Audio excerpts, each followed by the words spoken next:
प्यारे बच्चों, पिछली 2 कक्षाओं में हमने एचसीएफ और एलसीएम को काफ़ी डिटेल में समझा है, पढ़ा है। इस वीडियो में हम एचसीएफ, एलसीएम और अनुपात पर आधारित प्रश्नों को सॉल्व करेंगे। सवाल सॉल्व करने से पहले अनुपात क्या है और ये किस प्रकार से एचसीएफ और एलसीएम से कनेक्ट है, इस बात को समझ लेते हैं। अनुपात, जिसको हम इंग्लिश में रेशियो भी कहते हैं, इसको अन्य शब्दों में हम बोले तो बटा या भाग भी बोलते हैं। बटा या भाग भी रेशियो ही होता है। 2 संख्याओं के माध्यम से समझते हैं। 2 संख्याएं मान ली हमने, 12 और 18। तो प्यारे बच्चों, 12 के फैक्टर कर दीजिए, 2 गुणा 2 गुणा 3। 18 के फैक्टर कर दीजिए, 2 गुणा 3 गुणा 3। 12 और 18 को रेशियो में रख दीजिए, यानी 12:18। हम इसको ऐसे भी लिख सकते हैं, 12/18। 12 और 18 के गुणनखंड रख दीजिए, 2 गुणा 2 गुणा 3, 2 गुणा 3 गुणा 3। प्यारे बच्चों, इनमें जो कॉमन गुणनखंड हैं उन्हें कट कर दीजिए। तो 2 कट हो गया, 2 यहाँ से कट हो जाएगा, 3 यहाँ से कट हो जाएगा और ये 3 कट हो जाएगा।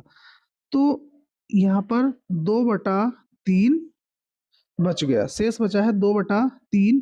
तो हम इनको ऐसे भी लिख सकते हैं, 2:3। ये 2:3 जो है वो 12:18 का क्या है, शुद्ध अनुपात है। शुद्ध अनुपात का मतलब प्यारे बच्चों ये है कि इनके मध्य से जो कॉमन गुणनखंड है वो कट चुका है। जो कॉमन गुणनखंड संख्याओं के मध्य से अनुपात या बटा में कट जाता है, उसको मैं पहले भी बता चुका हूँ, क्या बोला जाता है, मासा। तो प्यारे बच्चों, 12 और 18 का मासा क्या था, 6। जो शुद्ध अनुपात के रूप में शेष गुणनखंड बचे हैं 2/3, उन्हें प्यारे बच्चों हम शेष गुणनखंड कह देते हैं, शेष गुणनखंड कहते हैं।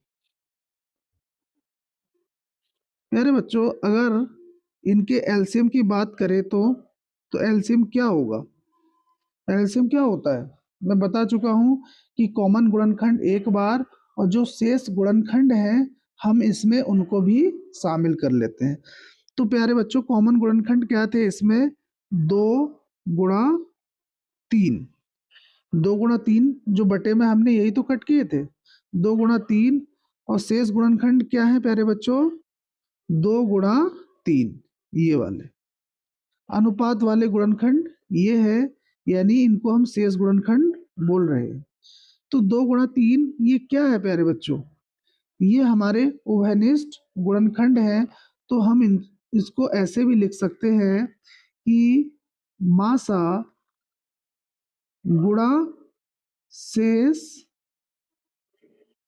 गुणनखंड, मासा गुणा शेष गुणनखंड, या ये जो है शुद्ध अनुपातिक संख्या भी इनको बोल देंगे,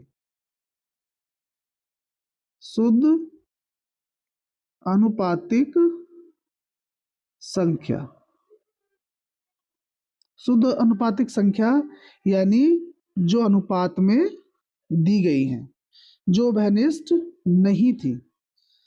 तो अब इसको हम ऐसे लिख सकते हैं कि लासा बराबर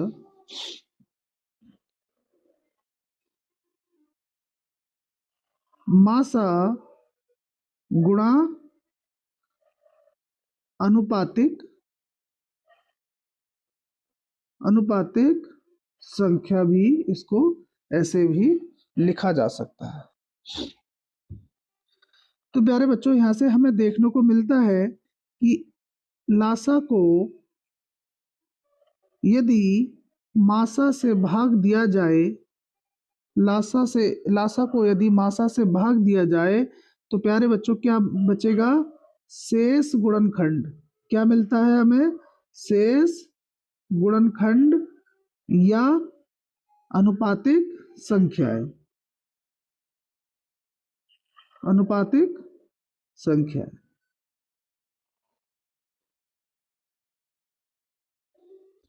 यदि अनुपातिक संख्याओं से यदि अनुपातिक संख्याओं से लासा को भाग दिया जाए तो प्यारे बच्चों हमें क्या मिलेगा? मासा मिल जाएगा। हमें इसको बहुत अच्छे से समझना है और याद रखना है। ये आगे के सारे जो भी क्वेश्चन है, जो भी इस पे बेस्ड क्वेश्चन है, उनमें इसी कंसेप्ट का यूज होगा। आइए पहला क्वेश्चन देखते हैं।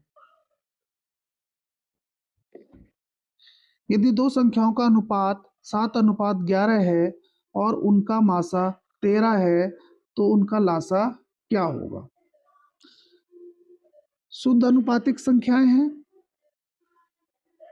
शेष गुणनखंड है ये, और ये क्या है प्यारे बच्चों?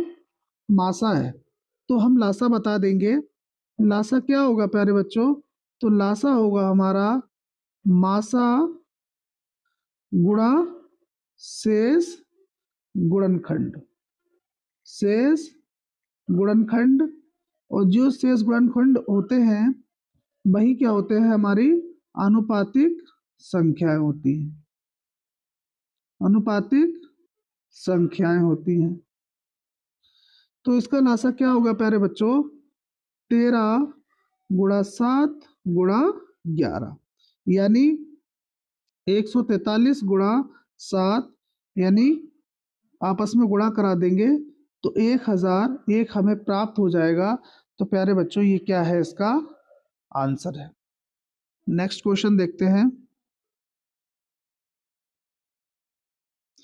यदि P तथा Q का अनुपात 4:3 है और एलसीएम 36 है तो संख्याओं का योग यानी P प्लस Q ज्ञात कीजिए।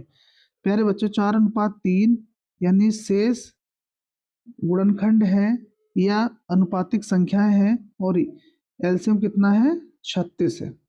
तो प्यारे बच्चों कंसेप्ट में आपको बता चुका हूं कि लासा बराबर मासा गुणा शेष गुणनखंड। शेष गुणनखंड से एलसीएम को भाग देने पर प्यारे बच्चों क्या मिलेगा? हमें मासा प्राप्त हो जाएगा। तो देख लेते हैं। 36 शेष गुणनखंड कितने हैं? 4 गुणा 3, यानी 4 तिया 12 और 12 तिया 36। तो प्यारे बच्चों मासा कितना प्राप्त हो गया? 36। संख्याओं का योग निकालना है तो संख्याएं हमारे पास कितनी है? 4:3। तो मासा जो है वो प्रत्येक संख्या की गुणा में होता है। मासा यानी 4 की गुणा में भी है और मासा 3 की गुणा में भी है। तो प्यारे बच्चों हमें क्या निकालना है? योग।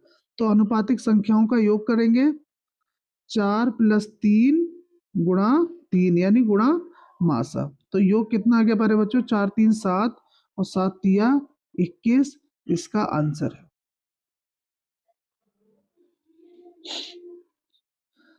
समझ गए होंगे प्यारे बच्चों।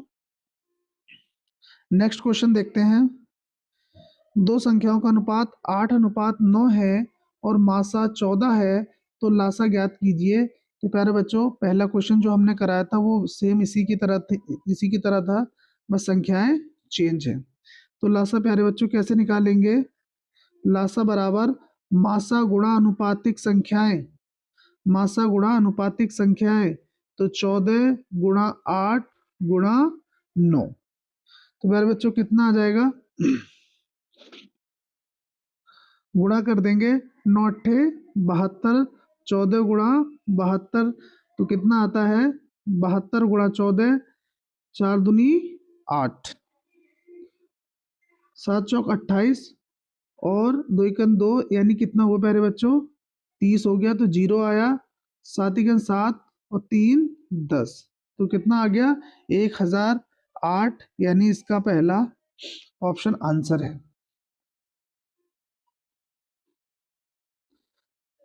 जब कंसेप्ट हमने अच्छे से पढ़ ली है तो सवाल सॉल्व करने में हमें कोई समस्या नहीं आने वाली। इसलिए मैंने कहा था कि आपको बहुत आराम से कंसेप्ट को क्लियर करना है। सवालों को रटना नहीं है, बस उन्हें समझना है। दो संख्याओं का लासा 66 है और संख्याओं का अनुपात 2:3 है। तो प्यारे बच्चों, योग बताना है तो बता देंगे। अनुपातिक अनुपातिक संख्याओं से एलसीएम को विभाजित करेंगे। दूसरे सवाल की तरह है ये देखिए, अनुपातिक संख्याएं यानी शेष गुणनखंड से लासा को डिवाइड करेंगे तो प्यारे बच्चों हमें क्या मिलेगा?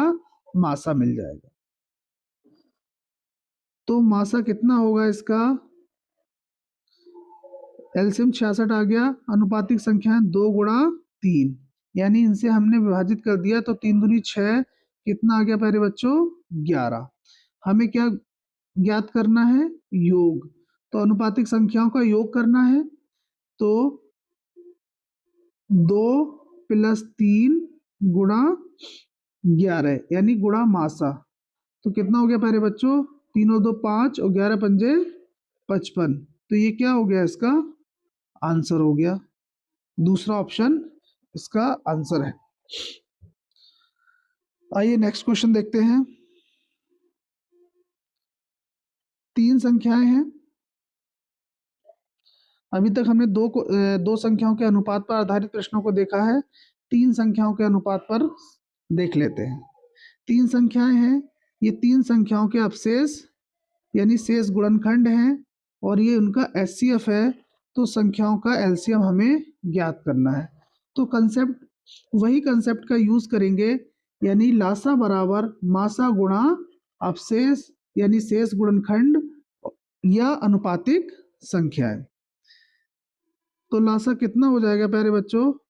लासा हो जाएगा 35 × 2 × 3 × 5। 5 दूनी 10, 5 दूनी 10 और 35 दूनी 70 तिया 105। तो 105 × 10 यानी 1050। तो इसका एलसीएम कितना हो जाएगा प्यारे बच्चों? 1050। तो इसका बी आंसर है।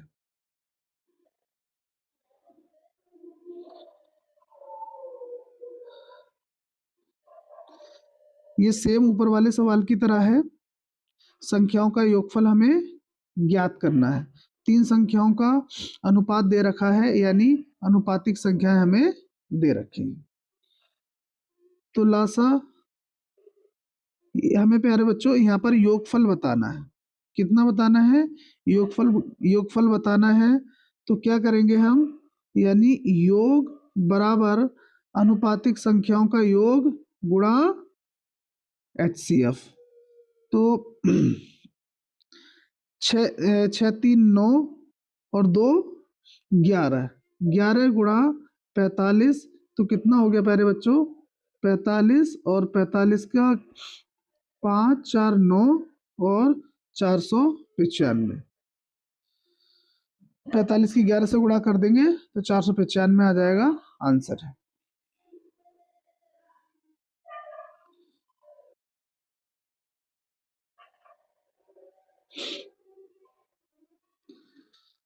Question number 102।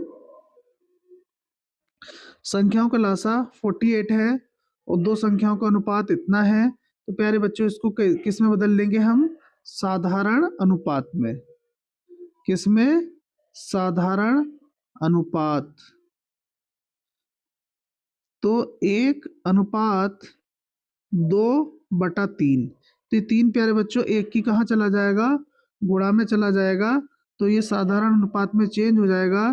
3 3:2। इसका साधारण अनुपात क्या है? 3:2। जब 3 की यहाँ पर गुणा हो जाएगी तो 3 दोनों संख्याओं के नीचे है तो इसको हम हटा देते हैं। तो संख्याओं का योग कितना है? तो पहले हम इसके लिए मासा ज्ञात कर लेंगे यानी एचसीएफ ज्ञात कर लेंगे। तो एचसीएफ के लिए हम लासा को अनुपातिक संख्याओं से क्या करेंगे? विभाजित करेंगे। तो 48 को हमने 3 × 2 से विभाजित कर दिया। 3 दूनी 6 और 6 अट्ठे 48। HCF आ गया 8। हमें निकालना है संख्याओं का योग, तो अनुपातिक संख्याओं का योग करेंगे और उनकी HCF से गुणा करा देंगे। 3 और 2 5 गुणा 8 तो कितना हो गया प्यारे बच्चों? 40 हो गया। 40 का क्या है answer? Option number B. Next question देखते हैं। दो संख्याओं का अनुपात 3:4 है, मासा 4 है, तो लासा ज्ञात कीजिए। तो बच्चों मैं बता चुका हूं कि लासा बराबर मासा गुणा शेष गुणनखंड, शेष गुणनखंड या अनुपातिक संख्या। तो 4 गुणा 3 गुणा 4, 4 चौक 16 और 16 तिया 48 यानी 48 आंसर हो गया प्यारे बच्चों। Next question 104। दो संख्याओं का अनुपात 3:4 है, उनका महत्तम समावर्तक 5 है, तो उनका लघुत्तम समावर्तक कितना होगा? तो कितना हो गया प्यारे बच्चों? मासा गुणा अनुपातिक संख्याएं। तो मासा कितना है 5 और अनुपातिक संख्या कितनी है 3 और 4। तो 3 गुणा 4, 4 पंजे 20 और 20 तिया 60। तो प्यारे बच्चों कितना आंसर हो जाएगा इसका? 60। आगे बढ़ते हैं। दो संख्याएं 3:5 में है, उनका लघुत्तम समावर्तक 75 है, 75 है, तो उनका महत्तम समावर्तक क्या होगा? तो प्यारे बच्चों क्या करना है? एलसीएम को हम विभाजित कर देंगे अनुपातिक संख्याओं से यानी शेष गुणनखंड से। तो 75 को हमने डिवाइड किया 3 गुणा 5 से, 3 पंजे 15, 15 पंजे 75। तो प्यारे बच्चों कितना आ गया? 5। 5 क्या है इसका आंसर?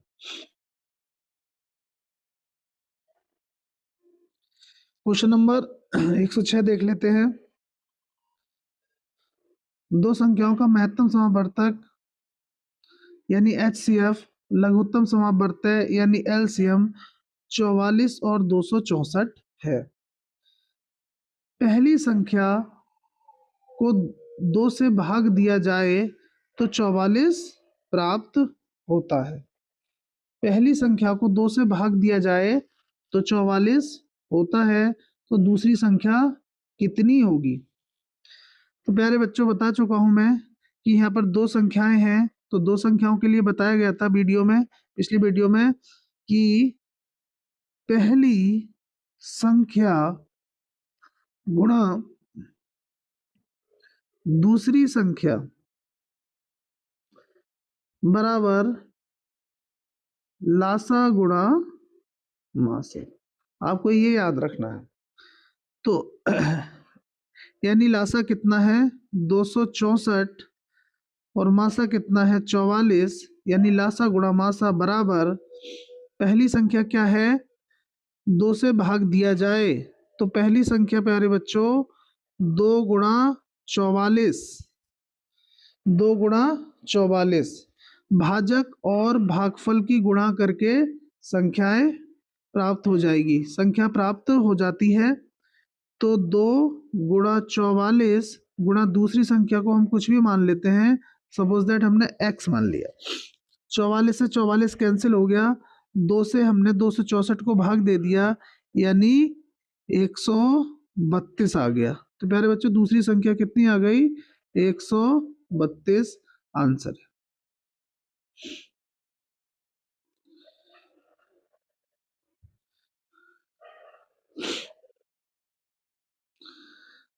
दो संख्याओं का अनुपात 3:4 है, लघुत्तम समावर्तक 180 है, तो दूसरी संख्या कितनी है? प्यारे बच्चों अनुपातिक संख्याओं से लासा को भाग देने पर मासा प्राप्त हो जाएगा। तो 180 3 गुणा 4 ये कितना है प्यारे बच्चों? HCF निकल के आएगा यहाँ से 3 चौक 12, तो 12 के 12, 6 12 पंजे 60, यानी 15 कितना आ गया इसका HCF आ गया। तो दूसरी संख्या क्या है? तो दूसरी संख्या अनुपातिक संख्या कितनी है? 4। तो हम HCF की किस में गुणा करा देंगे? 4 में, यानी 4 गुणा 15 बराबर 60 आंसर है।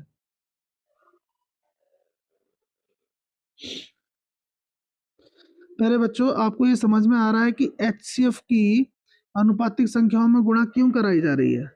क्योंकि जब संख्या अनुपात में रखी जाती हैं तो उनके मध्य से HCF कट जाता है। यदि HCF की वापस गुणा कर दी जाए तो हमें संख्याएं प्राप्त हो जाती हैं। आगे देखते हैं क्वेश्चन नंबर 108। यदि दो पूर्ण संख्याओं का अनुपात x अनुपात y है तो ये अनुपातिक संख्याएं हैं। उनका महत्तम समापवर्तक कितना है प्यारे बच्चों? z है। तो इन संख्याओं का लघुत्तम समापवर्तक क्या होगा? महत्तम समापवर्तक, तो प्यारे बच्चों ये तो सिंपल सा कंसेप्ट है कि लासा बराबर अनुपातिक संख्याएं या शेष गुणनखंड। तो हम रख देंगे प्यारे बच्चों x गुणा y, और ये z क्या है प्यारे बच्चों? मासा है, यानी मासा की हम गुणा करा देते हैं। मैंने अभी आपको पीछे बताया था, कंसेप्ट बताई थी कि लासा बराबर मासा गुणा शेष गुणनखंड। तो मासा कितना है प्यारे बच्चों? z है, और शेष गुणनखंड कितने हैं? x गुणा y। तो इसका आंसर है XYZ। डी इसका आंसर हो गया। नेक्स्ट क्वेश्चन देख लेते हैं, क्वेश्चन नंबर 109। दो संख्याएं a तथा b का लघुत्तम समापवर्तक 72 है। तो पहले बच्चों एलसीएम कितना दिया है? 72। 72 is greater than a and greater than b। LCM जो है दी गई संख्याओं से बड़ा है, यानी संख्याएं एलसीएम से छोटी हैं। तो संख्याएं एलसीएम से छोटी हैं तो ए तथा बी के सबसे बड़े संभावित मान क्रमशः क्या होंगे? तो प्यारे बच्चों ऑप्शन देख लेते हैं। दूसरा ऑप्शन में दिख रहा है कि 72 और 48, तो यानी एक संख्या 72 है, जबकि क्वेश्चन क्या कह रहा है कि संख्याएं 72 से छोटी हैं, तो बी इसका आंसर नहीं हो सकता। पहले ऑप्शन देख लेते हैं। 24 और 36, इनका एलसीएम कितना आ गया प्यारे बच्चों? 72 है। तो 72 है, यानी क्वेश्चन की कंडीशन को सेटिस्फाई करता है, तो ये इसका आंसर हो सकता है। ये इसका आंसर हो सकता है। आइए कोई दूसरे ऑप्शन भी चेक कर लेते हैं। तो 24 और 18, तो प्यारे बच्चों ये छोटी संख्याएं हैं, जबकि क्वेश्चन में उसने कहा है कि सबसे बड़े संभावित मान। तीसरा ऑप्शन चौथा ऑप्शन देख लेते हैं कि 24 और 9, तो प्यारे बच्चों इस ऑप्शन में भी संख्याएं क्या हैं? छोटी हैं। तो इसका आंसर कितना होगा? 36 और 24 इसका आंसर होगा। प्यारे बच्चों जो कंसेप्ट मैंने इस वीडियो में समझाई है वो आप बहुत अच्छे से समझ लेंगे, तो इस प्रकार के क्वेश्चन में कभी कोई दिक्कत नहीं आने वाली। मैं एक बार रिवाइज कर देता हूं कि लासा बराबर मासा गुणा शेष गुणनखंड। और ये शेष गुणनखंड क्या है? ये है प्यारे बच्चों आनुपातिक संख्या। क्या है? अनुपातिक संख्या। यदि मान लीजिए कि अनुपातिक संख्याएं 2:3 है और एलसीएम हमारा L है और HCF को हमने H लिखा है, तो L बराबर H गुणा 2 गुणा 3 से शेष गुणनखंडों की गुणा इसमें शामिल हो जाती है। अनुपातिक संख्याओं से हम एलसीएम को डिवाइड करेंगे तो प्यारे बच्चों क्या मिल जाएगा, एचसीएफ मिल जाएगा। यानी H बराबर L बटा क्या, शेष गुणनखंड, शेष गुणनखंड यानी आपस में गुणा में। या एलसीएम को हम एचसीएफ से विभाजित करेंगे तो प्यारे बच्चों हमें क्या मिल जाएंगे, शेष गुणनखंड मिल जाएंगे।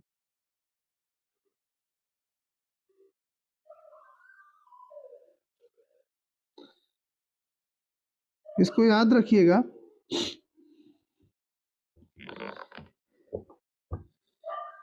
एक छोटी सी बात और है, मैं आपको समझा देना चाहता हूं टॉपिक से अलग हट करके, कि भाग को समझ लेते हैं कि भाग क्या होता है। किसी संख्या को भाग देना, प्यारे बच्चों जिस संख्या से भाग दिया जाता है उसको हम क्या कहते हैं, भाजक कहते हैं। और जिस संख्या को भाग दिया जाता है उसको क्या बोलते हैं, भाज्य। भाजक से भाज्य को भाग देने पर हमें भागफल प्राप्त होता है। प्यारे बच्चों नीचे क्या बचता है, शेषफल। क्या बचता है, शेषफल। यदि भाजक भाज्य को पूरी तरीके से डिवाइड करता है तो शेषफल 0 रहता है। यदि पूरी तरह डिवाइड नहीं करता है तो शेषफल बच जाता है। तो हम लिख सकते हैं ब्रैकेट में, ये हो भी सकता है, शेषफल हो भी सकता है और नहीं भी, नहीं भी। भाज्य यानी संख्या होती है हमारी, तो हम इस रिलेशन को एक साथ कैसे दर्शा सकते हैं, इसको लिख सकते हैं प्यारे बच्चों, भाज्य यानी संख्या बराबर भाजक गुणा भागफल, भाजक गुणा भागफल, भाजक गुणा भागफल। और प्यारे बच्चों शेषफल को हम इसमें जोड़ देते हैं तो यानी प्लस शेषफल, प्लस शेषफल।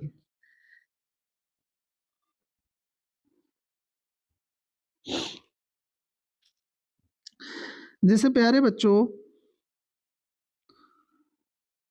भाजक 3 है, भाजक कितना है, 3 है, और भाज्य यानी संख्या कितनी है, 19 है। 3 से 19 को भाग देने पर 3 छंग 18 यानी एक प्यारे बच्चों क्या है, शेष है। इसमें प्यारे बच्चों 4 संख्याएं हैं, 1 2 3 और 4। इन चारों संख्याओं में से किसी एक संख्या को ज्ञात करने के लिए 3 संख्याओं का पता होना जरूरी है। तो हम इसको ऐसे लिख सकते हैं, जैसे हमें भाज्य निकालना है और ये 3 संख्याएं हमको दी गई हैं, यानी भाजक, शेषफल और भागफल। तो क्या होगा प्यारे बच्चों कि 3 गुणा 6 प्लस 1 कितना हुआ प्यारे बच्चों, 3 छंग 18 और 1 कितना हो जाता है, 19 हो जाता है। तो संख्या कितनी थी हमारी, 19 थी। इसको याद रखिएगा।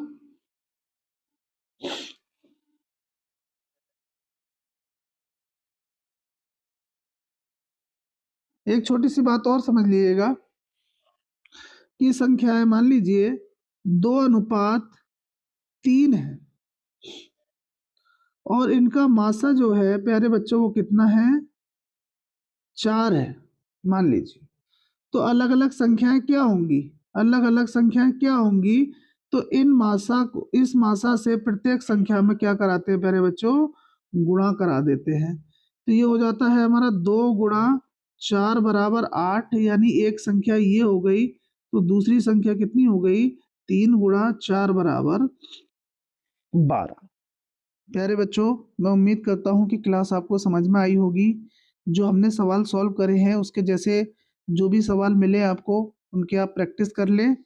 मैं आगे की वीडियो में और टॉपिक के सवाल भी कराऊंगा। वीडियो पसंद आई हो तो लाइक एंड शेयर जरूर कर दें, चैनल को सब्सक्राइब कर लें।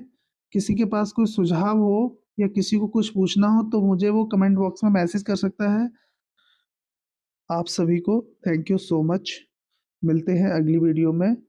जय हिंद, जय भारत।